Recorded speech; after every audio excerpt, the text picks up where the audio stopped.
நீலகிரி மாவட்டத்தில் இருளர், பணியர், குறும்பர், காட்டுநாயக்கர், கோத்தர், தோடர் உள்ளிட்ட 6 வகையான பழங்குடியினர் வாழ்ந்து வருகின்றனர். இந்த பழங்குடியின மக்கள் தங்களுக்கான குலத்தொழிலை காலம் காலமாக செய்து வருகின்றனர். குறிப்பாக தோடர்கள் பிரத்யேக எம்ப்ராய்டரி தொழிலையும், கோத்தர்கள் மண்பானை தயாரிப்பு தொழிலையும், இருளர்கள் தேன் உள்ளிட்ட சிறு வனப் பொருட்களை சேகரித்து விற்பனை செய்வதையும், குறும்பர்கள் இயற்கையான பொருட்களை பயன்படுத்தி தத்ரூபமாக ஓவியங்களை வரைந்து விற்பனை செய்தல் போன்ற கைத்தொழில்களை செய்து வருகின்றனர்.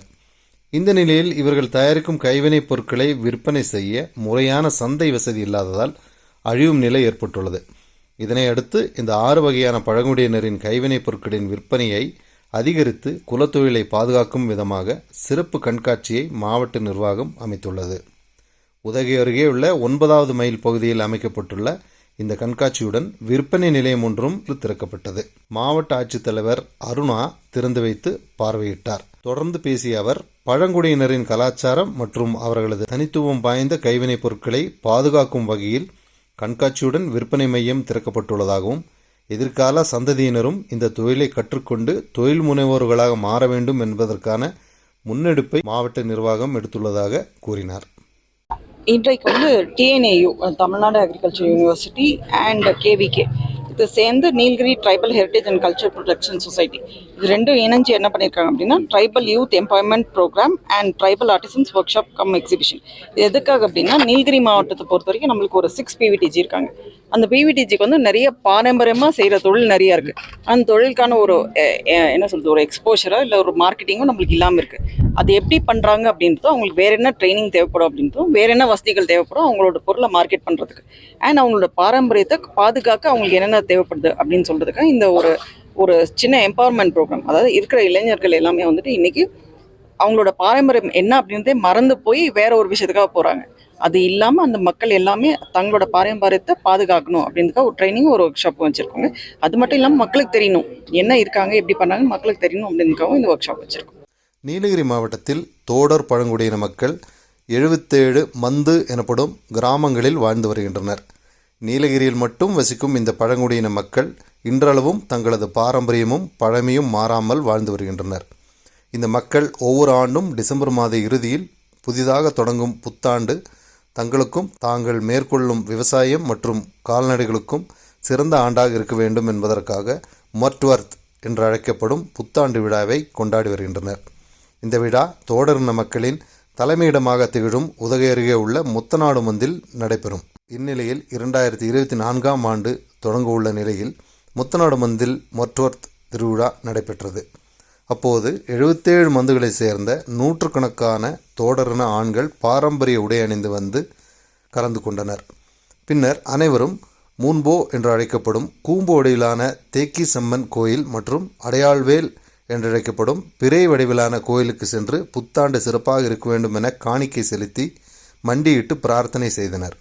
அப்போது தங்களது எருமைகள் நன்றாக இருக்க வேண்டும் என்று பிரார்த்தனை செய்த அவர்கள் நாட்டில் நல்ல மழை பெய்து விவசாயம் செழிக்க வேண்டும் என்று சிறப்பு வழிபாடு செய்தனர். இதனைத் தொடர்ந்து 15 குலத்தை சார்ந்த ஆண்களின் எண்ணிக்கைக்கு ஏற்ப தலா ₹1 வீதம் காணிக்கை செலுத்தி தங்களுடைய பாரம்பரிய நடனத்தை கோயில் முன்பு ஆடி மகிழ்ந்தனர்.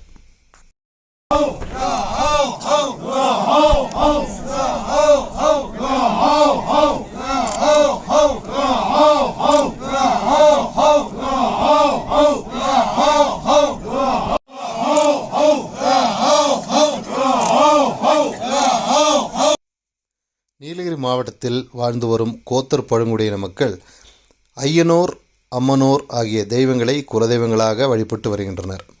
இவர்களது குலதெய்வ கோயில்கள் ஆண்டுதோறும் டிசம்பர் மாத இறுதியில் அல்லது ஜனவரி மாத தொடக்கத்தில் மட்டுமே திறக்கப்பட்டு 8 நாட்கள் முதல் 15 நாட்கள் வரை கம்பட்ராயர் திருவிழா கொண்டாடப்படுகிறது. இந்த நிலையில் உதகை அருகே உள்ள கொல்லிமலை கிராமத்தில் கம்பட்ராயர் திருவிழா கொண்டாடப்பட்டது. அதனையொட்டி கிராமத்தில் உள்ள ஐயனோர், அம்மனோர் மற்றும் குனைனோர் கோயில்கள் திறக்கப்பட்டு கடந்த 1 வார காலமாக வழிபாடு நடைபெற்று வந்தது. கோத்தரின மக்களின் கலாச்சாரப்படி விழா தொடங்கிய நாள் முதல் 1 வார காலம் வரை கொல்லிமலை கிராமத்திற்குள் வெளியாட்கள் யாரும் அனுமதிக்கப்படவில்லை. இரவு நேரங்களில் கோவில் வளாகத்தில் தங்கிய ஆண்கள் பாரம்பரிய நடனமாடி வழிபாடு நடத்தி வந்தனர். இறுதி நாளில் கொல்லிமலை கிராமத்தில் உள்ள மைதானத்தில் ஒன்று கூடிய கோத்தரின மக்கள் சுற்று வட்டார கிராமங்களை சார்ந்த உள்ளூர் மக்களை விழாவிற்கு வரவேற்றனர். பின்னர் கோத்தரின ஆண்கள் தனியாகவும் பெண்கள் தனியாகவும் தங்களது கலாச்சார உடையுடன் வட்டமாக நின்று தங்களது இசைக்கருவிகளை வாசித்தபடி நடனமாடினர். அதனைத் தொடர்ந்து விழாவிற்கு வந்திருந்த படுகரின மக்களும் நடனமாடி மகிழ்ச்சியை வெளிப்படுத்தினர். விழாவின் நிறைவாக கோத்தரின இளைஞர்கள் அட்டுகுப்ஸ் எனப்படும் ராஜா உடை மற்றும் தலைப்பாகையை அணிந்து வந்து நடனமாடினர். இதனை சுற்றியிருந்த கோத்தரின மக்கள் மட்டுமின்றி திருவிழாவிற்கு வந்திருந்த பொதுமக்களும் ஆர்வத்துடன் பார்த்து ரசித்தனர்.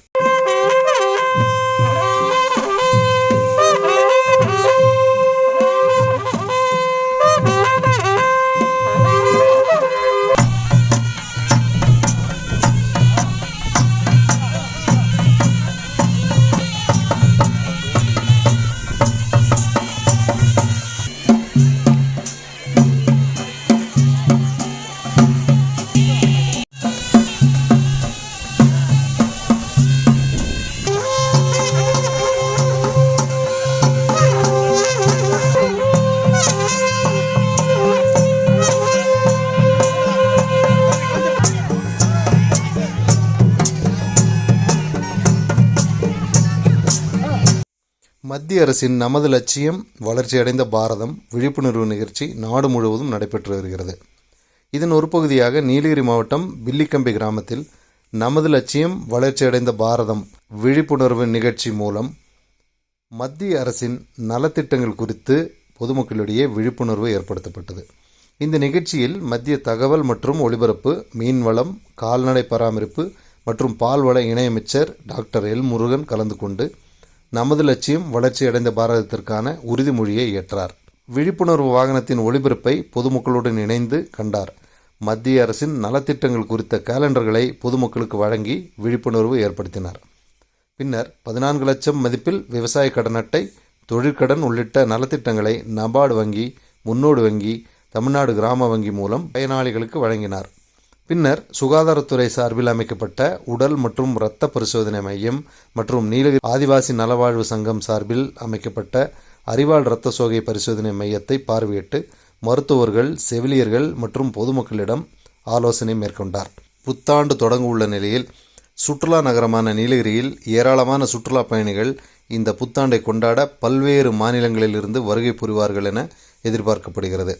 சுற்றுலா பயணிகளுக்காக பெரும்பாலும் நட்சத்திர விடுதிகள், காட்டேஜுகள், உணவகங்களில் புத்தாண்டு கொண்டாட்டத்திற்கு பல்வேறு ஏற்பாடுகள் செய்து வரும் நிலையில் விடுதிகள் மற்றும் உணவக உரிமையாளர்களுக்கான ஆலோசனை கூட்டம் நீலகிரி மாவட்ட காவல்துறை சார்பில் நடைபெற்றது. ஜெனரல் இன்ஸ்ட்ரக்ஷன்ஸ் எல்லாருக்கும் சொல்லியிருப்பாங்க. பொதுவாக 99.9% அந்த மாதிரி ஏதாவது ஒரு மிஸ்ஹேப்ஸ், இன்சிடென்ட்ஸ் நடக்கக்கூடியது டியூ டு ஆல்கஹாலிசம். இப்போ நியூ இயர்னாலே ஹோட்டல்ஸில் ஸ்டே பண்ணக்கூடிய பெரும்பாலும் they will consume alcohol. But உங்களுக்கு தெரிய வேண்டியது, உங்களுக்கு whether it is a permitted place to consume alcohol அப்படிங்கிறது. ஸோ ஆல்ரெடி லைசன்ஸ்டு ப்ரிமிசஸ் இருக்குது, அங்கேயும் எங்கே கன்சியூம் பண்ணணும் அப்படிங்கிற ரெஸ்ட்ரிக்ஷன்ஸ் இருக்குது. ஸோ அதை தவிர மற்ற இடங்களில் ஆல்கஹால் கன்சம்ஷன் பெர்மிட் பண்ணிங்கன்னா இட் இஸ் அ வயலேஷன். காடுகளை தூய்மையாக வைப்பதில் முக்கிய பங்கு வகிக்கும் பாரு கழுகுகளின் எண்ணிக்கை கடந்த சில வருடங்களில் மிகவும் குறைந்து காணப்படுகிறது. இதனை பாதுகாக்க வனத்துறையினர் பல்வேறு நடவடிக்கைகளை மேற்கொண்டு வருகின்றனர். இந்தியாவில் 9 வகையான பாரு கழுகுகள் இருக்கின்றது. தமிழ்நாட்டில் long billed vulture, black vulture, king vulture, cinereous vulture என 4 வகையான பாரு கழுகுகள் மட்டுமே வாழ்கின்றன. இதில் குறிப்பாக தமிழ்நாடு, கேரளா, கர்நாடகா மாநிலங்களில் உள்ள முதுமலை, களக்காடு, சத்தியமங்கலம், வயநாடு, பந்திப்பூர் போன்ற புலிகள் காப்பகங்களில் பாரு கழுகுகள் கணக்கெடுக்கும் பணி தொடங்கியுள்ளது. முதுமலை சீகூர் வனப்பகுதியில் அதிகமாக காணப்படும் பாரு கழுகுகள் கணக்கெடுக்கப்பட்டு வருகிறது. அதில் வானில் பறப்பது, கூடுகள் மற்றும் நீர்நிலைகளில் காணப்பட்ட பாரு கழுகுகள் கணக்கெடுக்கப்படுகிறது.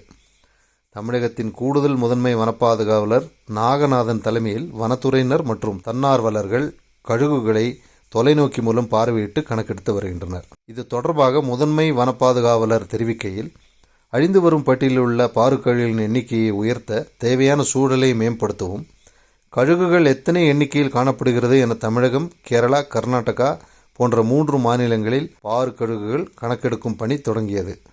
நீலகிரி மாவட்டத்தில் முதுமலை வனப்பகுதியில் 28 இடங்களில் 20 இடங்களில் பறவைகள் நடமாட்டம் குறித்த கணக்கெடுப்பு பணியும், 8 இடங்களில் பார்க்கழுகுகளின் கூடுகள், அதன் குஞ்சுகள், முட்டைகள் எண்ணிக்கை போன்றவை இந்த கணக்கெடுப்பில் பார்க்கப்படுவதாக தெரிவித்தார். மேற்கு தொடர்ச்சி மலையொட்டியுள்ள நீலகிரி மாவட்ட வனப்பகுதிகளில் கடந்த ஆண்டு பார்க்கழுகுகளின் எண்ணிக்கை 98 இருந்ததாகவும் இந்த ஆண்டு சற்று உயரக்கூடும் எனவும் தெரிவித்தார். முதுமலை புலிகள் காப்பக வனப்பகுதி சத்தியமங்கலம் வனப்பகுதியோடு இணைந்திருப்பதால் அதன் வாழ்விடம் அதிகமாகியுள்ளது. வரும் நாட்களில் பார்க்கழுகுகளை பாதுகாக்கும் வகையில் முதுமலை வனப்பகுதியில் ஆராய்ச்சி மையம் அமைப்பதற்கான நடவடிக்கை எடுக்கப்படும் என்றார். பார்க்கழுகுகள் அழிவிற்கு காரணமான கால்நடைகளுக்கு பயன்படுத்தப்படும் வலி நிவாரண மருந்தான டைக்ளோஃபினாக் மருந்தை பயன்படுத்துவது கால்நடை மருத்துவர்களால் தற்போது குறைக்கப்பட்டு வருவதால் பார்க்கழுகுகளின் எண்ணிக்கை அதிகரிக்கக்கூடும் என்றார்.